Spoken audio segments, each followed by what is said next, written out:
Hi, welcome to Todd's Tips. I'm Todd Varsness of Full-Time Voiceover Talent, and Todd's Tips is a feature of VO Marketing Pro. Now, if you'd like more information about VO Marketing Pro or anything else related to voiceover, just visit our Facebook page, website, or contact us via email. The links are located here. So we're talking about Todd's Tips, and that's the umbrella idea here. That's the name of these videos. But what we've been doing for the last few months is talking about some do's and don'ts, especially as they relate to voiceover. Do's and don'ts. And as I promised right from the beginning, I always have Demond, our audiovisual producer, put these caveats right here so that you can read them and see them and see, just that I'm not forcing this down your throat. I'm not telling you have to do this or you're not going to be successful or you're not doing things right. I don't do that kind of stuff. Your business is your business. My business is my business. You run it the way you see fit. These are just do's and don'ts that I think are applicable if you take them with your situation and then just apply them to them. Maybe some of them won't even fit. Okay, but something to do is just to stop, think about them, say, maybe he's got a point there, and maybe you can apply it. So here's another one that we're doing in the do's and don'ts. This is a don't. I don't want or like VO gatekeepers. I'll call them gatekeepers telling me how to do my business. I don't like that. I don't want that. And I don't think you should want that either. Now, traditionally, when we think about gatekeepers, VO gatekeepers, or kind of old school people, they preach a certain, quote, gospel. You have to get our training or lots of training to get into VO. You have to get an agent, maybe live in a huge city like Los Angeles, Chicago, Dallas, whatever.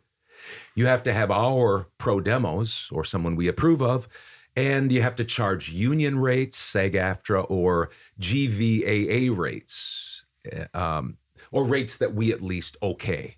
We say they're okay. But really, the new gatekeepers are basically the same as the old style. They're just a little different version of the same model. They got the same issues, I would call it.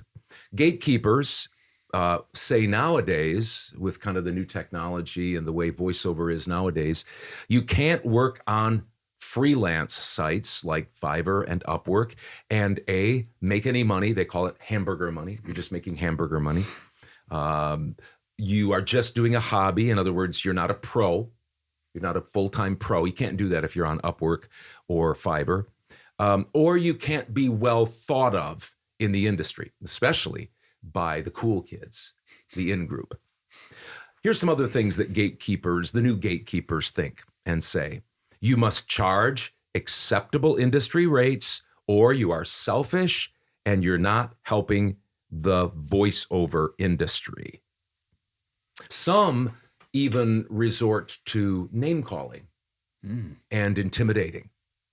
They kind of get in your face because you're hurting their industry. You're hurting their bottom line.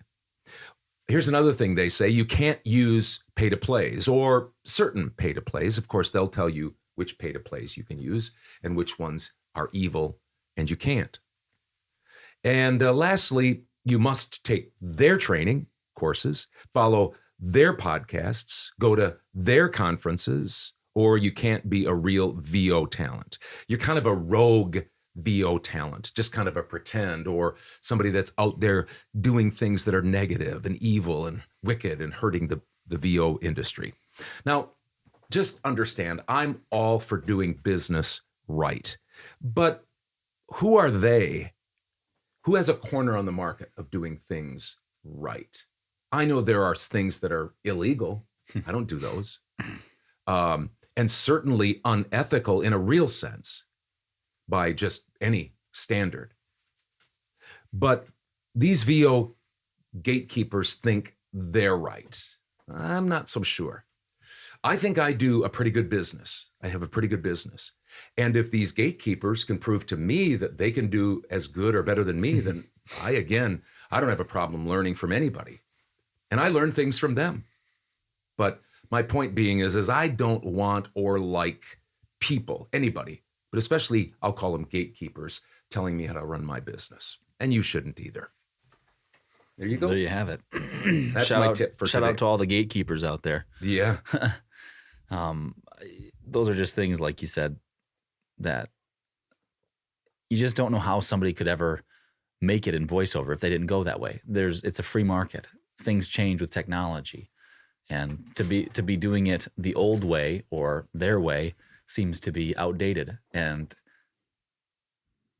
I don't know how well you'd be able to do if you went that way. You know what I'm saying? What kind of swath would you be able to create if those people up there are at the top and they're saying you have to do what we did to get there? Mm-hmm. Now I understand that maybe they had to do other things that were more difficult, but that's just the way things go with technology. Some things get easier, you know?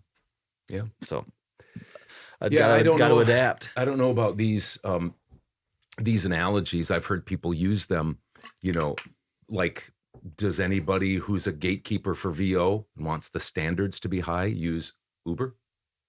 They're putting people out of business, taxi car drivers and taxi cab drivers. And, or do they go to Walmart instead of Ma and Pa grocery store? Mm-hmm. You know, maybe they have an argument for that.